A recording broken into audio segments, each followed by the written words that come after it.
We're just gonna jump right into it, right? No intro needed, right? No, we need a little intro. I'm like, Well, no, yeah. Welcome to. yeah. You want to do that? Yeah, sure. Can you handle it? Yeah. What are we calling our big week? Week.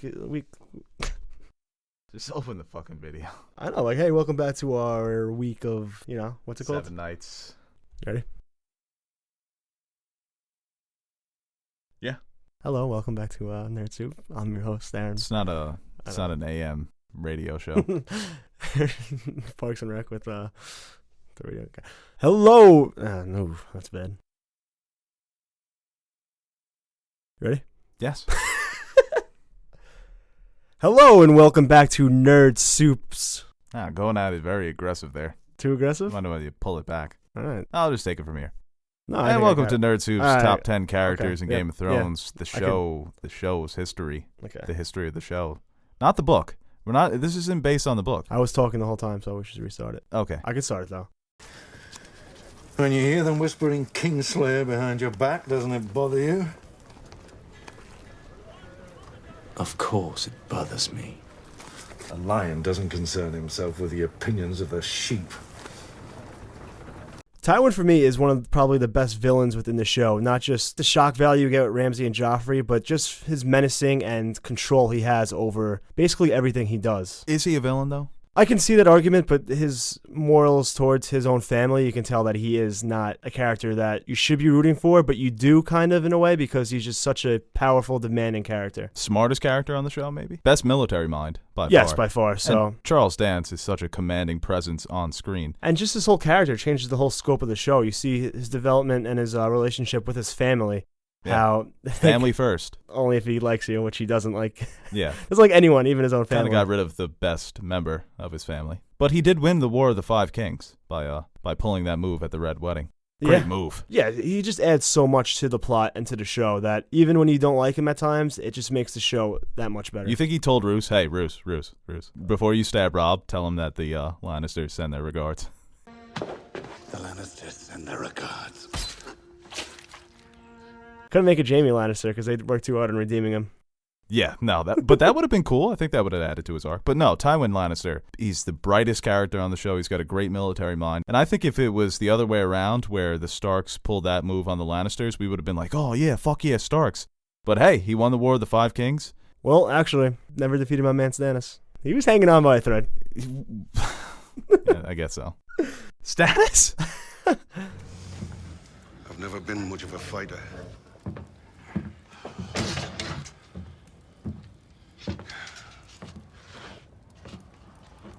Apologies for what you're about to see.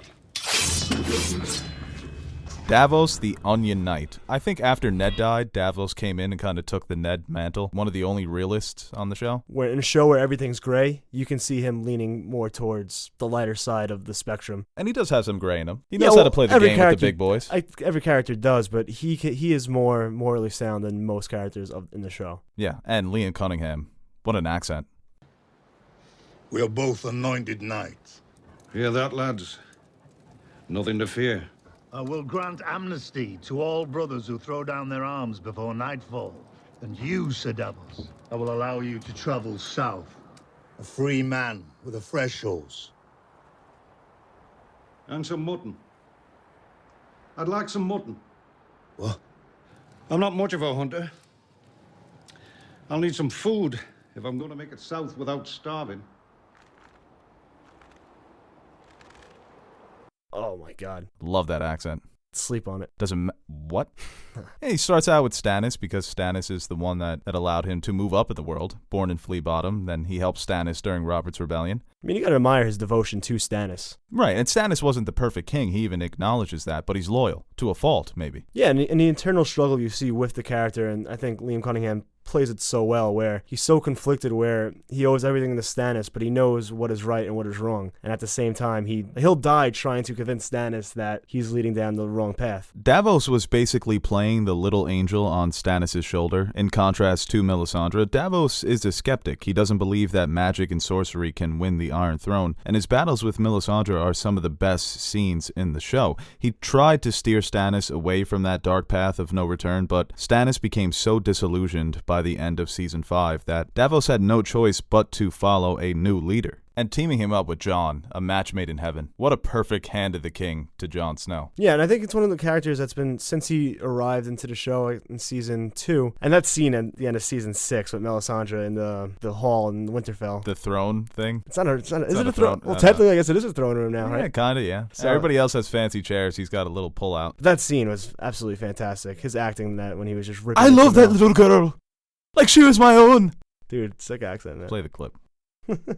It was the only way. You burnt a little girl alive. I only do what my lord commands. He commands you to burn children. Your lord is evil.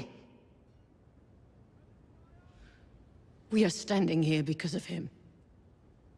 Jon Snow is alive because the Lord willed it. I loved that girl like she was my own. She was good, she was kind, and you killed her! So did her father. So did her mother. Her own. Where's the other one? The one with the yellow cloak? Fuck you! Those are your last words. Fuck you. Come on, you can do better. Cunt! You're shit at dying, you know that?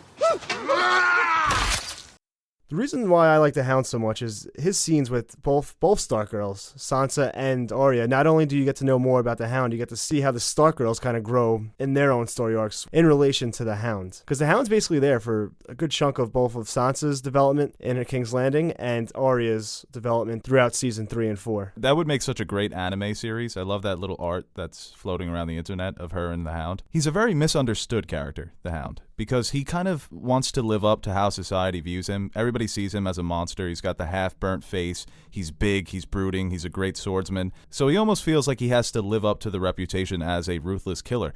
But deep down, there's something there. He's got heart. And you could tell at the end of the Arya the Hound arc, when Brienne says, "Is that what you're doing? You're protecting her?" He's like, "Yeah, that's what I'm doing." You could tell that he actually does care about Arya. Even the story that he tells about what happened with him in the mountain. I just wanted to play with his toys, and he fucking threw me in the brazier and burned half my face. He's a tortured character, but he's trying to redeem himself moving forward in the story. And that's why I love him. And he's fucking hilarious. Oh, yeah. He's got some of the best one-liners in the show. No. We're not butchers. We hang them. Hanging? All over in an instant. Where's the punishment in that? They die. They all bloody die. Except this one here. It's the 1,000 blades of Aegon's enemies. A story we agree to tell each other over and over till we forget that it's a lie. But what do we have left once we abandon the lie? Chaos. A gaping pit waiting to swallow us all. Chaos isn't a pit. Chaos is a ladder. Now, Littlefinger, shocking maybe, might be one of my favorite characters. He might be your favorite, He, which you should get tested. Because What? you like him too much. I think he's just, You root for him. in a way that, yeah. Well, he's a puppet master. Yes, he's just such a brilliant mastermind and controller of every event that happened throughout the series. There's no series without him. So I guess you could say that he is the best character, knowing that he's basically created the whole show. Yeah, he's like George R. R. Martin's little evil personification inside the world of Game of Thrones, just making everything turn to shit. I mean, he doesn't make everything happen, but he's pushing these people in the right directions for chaos, and that's his whole thing. He loves chaos. The great thing, he hasn't really I'm an agent of chaos. He hasn't really had much of like a change in character. Like he's just been the same character throughout, and I think, and it's still fantastic. He doesn't have an arc, but he's just a genius. Yeah, and that's why you love him so much. He's the personification of Game of Thrones. Like, he is Game of Thrones. If you think about just the struggle of the highborn lords trying to weasel their way into power. He's the best player. Yes. Besides Varys.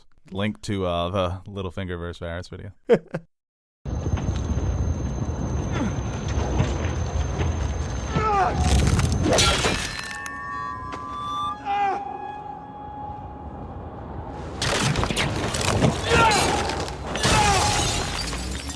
Me personally, I'm always a sucker for the character that is wholly good, and in this show you don't have a lot of characters that are just morally good. They're not really gray, they're not really teetering on the line. Jon Snow is that character. I would say even more so than Ned and Davos. And you could even consider him to be the hero of the show, but he's a reluctant hero. In Season 1, he joins the Night's Watch because he wanted to be a part of something bigger than himself, while also shedding the identity of being a bastard. He never felt like he was truly a Stark, so he takes his vows, and over the course of the series, he evolves into a great leader of men. When Jorah Mormont dies, the Night's Watch turns to Jon to be their leader. Jon didn't seek out the position of Lord Commander, but he was the best man to lead the Night's Watch, and he's forced to make some tough decisions, but that's why his character is so great. No matter how big the burden becomes, he's never afraid to do the right thing. Whether it be because of theories, circumstance, or both, the burden of leading the living against the dead during the long night has fallen upon his shoulders, so you could consider him the true protagonist of the series. Right, in a show where there's really no outlined good guy, I think the duties kind of fall on Jon Snow at this point. Throughout his arc, he's really been kind of separate from everything else going on in the realm. Everything is still so important to the entirety of the show. So that's what I like most about the character, is where it's almost like he's on a different show. He's been so separate from the politics of Westeros that he's dealing with the real threat. And I think that's part of the reason why he is the way he is. He doesn't have to deal with, I mean, he's had his squabbles within the Night's Watch, but he doesn't have to deal with the politics of Westeros, you know? His enemy is pretty straightforward. It's not like Westeros where you're not sure who's on your side, who's going to stab you in the back. It's like, I'm the Night's King, we're the White Walkers, we're coming to get you, and Jon Snow's like, holy shit. Yeah, and it's just such an easy character to root for, too. Yeah. There's no really black and white with him and his motivations. We know his motivations. And he's pretty hot.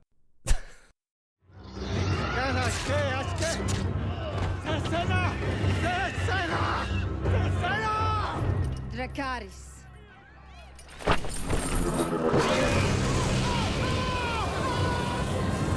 The thing that makes Daenerys so great, and just her plot in general, is that from where she started to where she is now, we've been wanting her to come to Westeros since the dragons hatched. And, you know, I guess some fans kind of got frustrated with it, but we got a chance to see her grow, and then finally when it's coming, the payoff is just, it makes it that much better. Right, I think if Daenerys was in a different position, she probably would be more morally sound. At her core, Daenerys is a good person, but she's had to deal with the politics, unlike Jon Snow. She's had to make tough decisions, and she's similar to the Hound in the sense that she's trying to live up to a reputation that was put upon her before she was even born.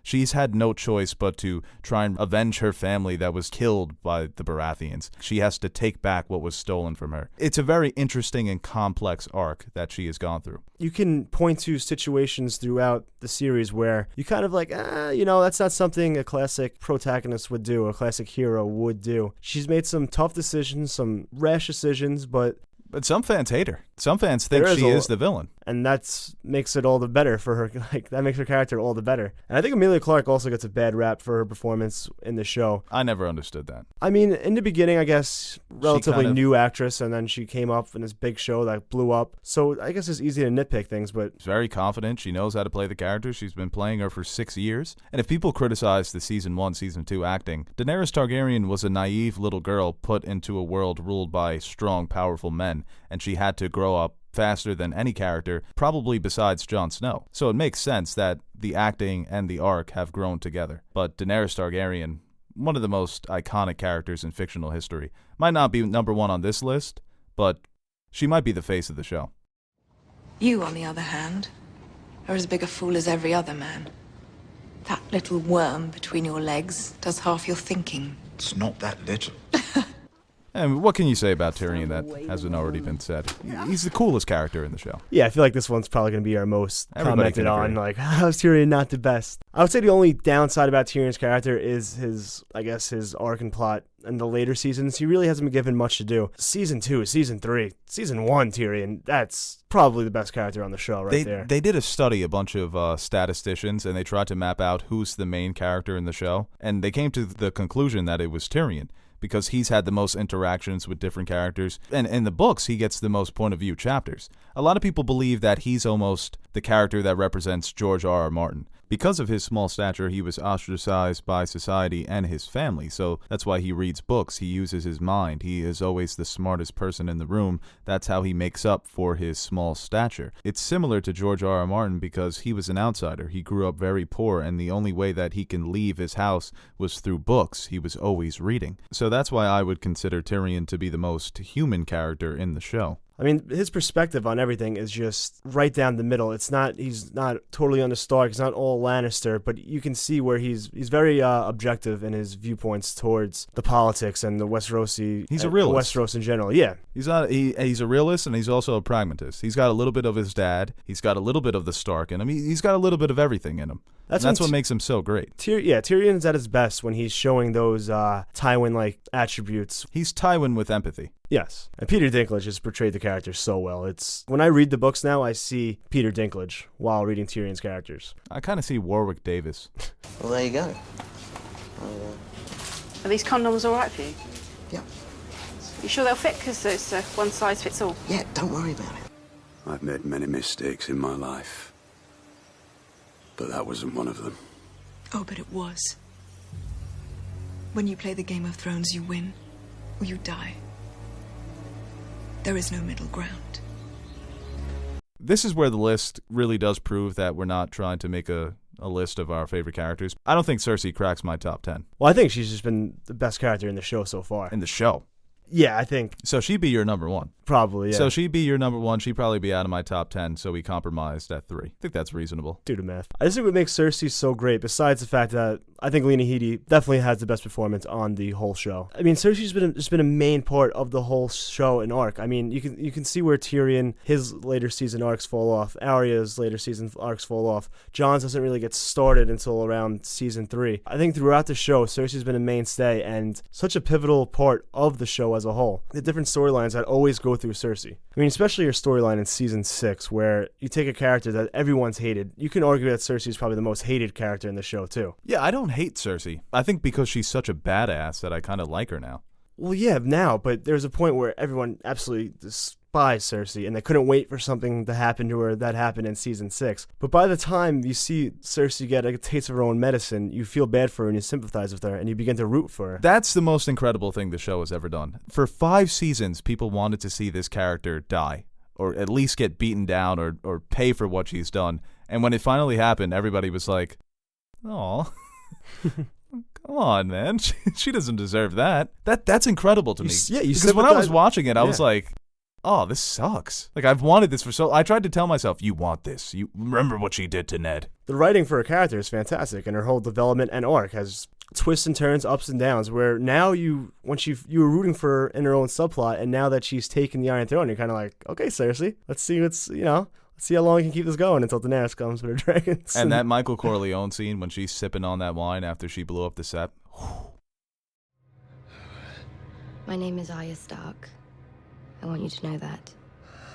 The last thing you're ever going to see is a Stark smiling down at you as you die.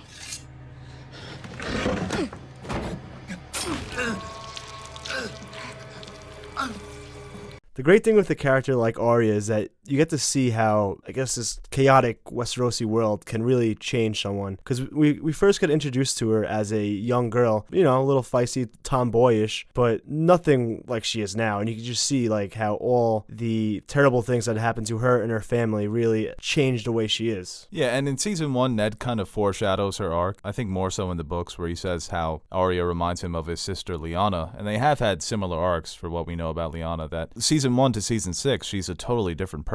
I mean, she's a full-blown assassin now. Yeah. And all the people that she's come under the tutelage of, the conversations with Tywin Lannister, the time that she spent with the Hound, almost 2 seasons, and then training with the Faceless Assassins. She's just such a badass, and she's such a likable character where you could say she is a hero, but she's very close to being a bad guy. That her morals have you're not really sure where she stands. Yeah, she kind of teeters that line, I guess. More like she reminds me of the Punisher so much, a vigilante that's not afraid to kill and be ruthless about it. It's also a credit to George R. R. Martin, where he's basing his fantasy in medieval times when it is a patriarchal society, and he has all these badass women characters, and Arya is probably, to me, the most badass. Where she is more this ruthless character, but you can still see the innocence of Arya as she was as a child. She still has that still in her. And she's the lone wolf trying to find the pack. Why didn't you tell Lord Stark? Stark? You think the Honorable Ned Stark wanted to hear my side? He judged me guilty the moment he set eyes on me.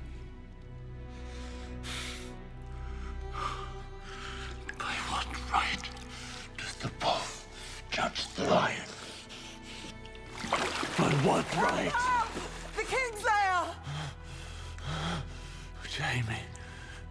My name's Jaime. Jaime Lannister is the human personification of Game of Thrones. I mean, he's had the most impressive arc, going from a straight-up villain in Season 1, where he's such a dick. Everybody fucking hated him. And then the moment in Season 5, when he catches the sword with his golden hand and everybody cheered for him, because we all did it. And then we all thought to ourselves, do we like this guy now? Oh, I liked him way before that. Brienne and Jaime, their travels together, that's when his arc, you can see it starting to turn. With Jaime and Bran, the dynamic between them, it's funny because they both started out on opposite ends of the spectrum for where you can be in Westeros as a person, where Jaime was at the top of the pyramid, Brienne was at the bottom, and as the show moves on, they kind of come to the center, where Brienne is gaining the respect of other men. We can see that she's a great fighter and she's very loyal. Jaime becomes humbled by where we are now. When he loses his hand, his time with Brienne, his time as a prisoner, he starts to see the world from a different perspective, and it helps the arcs of both characters. See, the way I view Jaime is I think the things he's done in their earlier seasons are kind of unredeemable. And the fact that they got redeemed in the show is just amazing. When you learn more about the character as the seasons go on, and you look back to his actions then, you can kind of understand his motivation for doing so. Where I think you can still see some of the Jaime now. He was still that Jaime in the past, but he was just had a different way of, I guess, portraying it. The people in the show don't know the truth about certain characters. People try to live up to what society thinks of them in this show, where Jaime is the Kingslayer, so he walks around with a cocky attitude, the devil-may-care attitude. It's the same thing with the Hound, it's the same thing with Daenerys. But with Jaime, he has the best arc out of any of these characters. You could see that it's a visible change, where he is showing remorse for what he's done, and he is trying to redeem his actions of the earlier seasons. Like you said, you can see his internal struggle where you see him at points in the later seasons. He always kind of regresses towards going back to Cersei and doing things of that nature where you can see why he was such a disliked character in the beginning. George R. R. Martin always says that the only thing worth writing about is the human heart in conflict with itself. That's Jaime Lannister to a T. And you can make a strong argument that Jaime Lannister is one of the best fictional characters of all time, that he could be in that top 10, top 5 conversation just because his arc is so well done. So we really had 4 Lannisters in our top 10, huh? Who would have thought when the show started that would happen? Hey man, all the Starks are dead. Alright, so unsubscribe, dislike this video, and that's really it. Aaron, anything else to add? Why are we doing this again? Reviews.